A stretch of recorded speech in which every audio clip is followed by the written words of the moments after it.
আগ্রাবাদ চট্টগ্রাম থেকে SMS করেছেন এবং তিনি জানিয়েছেন যে ফয়েজ লেকে যখন বোটে উঠি তখন একটা নির্দিষ্ট দূরত্বে যাওয়ার পর মাঝি বোট ফিরিয়ে নিয়ে আসে। একবার জিজ্ঞাসা করেছিলাম এরপরে মনে কোনো একটা ঘটনা আছে, আপনি ডিটেল ঘটনাটি একেবারে কিন্তু আপনি আমাদের ইমেল করে জানাতে পারেন। তবে এই যে কথাটা এরকম কিছু শুনেছেন কি আপনারা যে একটা নির্দিষ্ট দূরত্বে যাওয়ার পরে ঘুরে এসে বা একটা জায়গার পরে আর যাওয়া যায় না, এরকম কোনো ঘটনা? মাঝি আমাদেরকে যেটা বলছে যে ব্যাপারটা হচ্ছে কি কিছু একটা রাউট ওরা তৈরি করে নিচ্ছে, হ্যাঁ, বলে যে এই রাউটের বাইরে আমরা যাই না।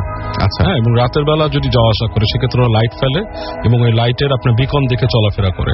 তা আমি বলছিলাম যে তোমরা তো এতদিন চালাও, তোমাদের তো একটা আসে যাওয়ার কথার মধ্যে, মানে প্রফিসিয়েন্সি যাওয়া আসার। বলছে না, এটা নিষেধ আছে। কি জন্য নিষেধ আছে? নিষেধ আপনার ইসের থেকেও নিষেধ, আপনার ওটা কি বলে তাদের সিকিউরিটি সিস্টেম থেকেও নিষেধ, প্লাস ওরা যায় না এবং বেশি খুব একটা মুখ তারা খুলতে চায় না এই বিষয়ে। তো মানে লাকিলি একজনের সাথে কিছুটা কথা হয়েছিল, আই থিঙ্ক আপনার কাছে হয়তো সেটা আছে। তো এই হচ্ছে ব্যাপার।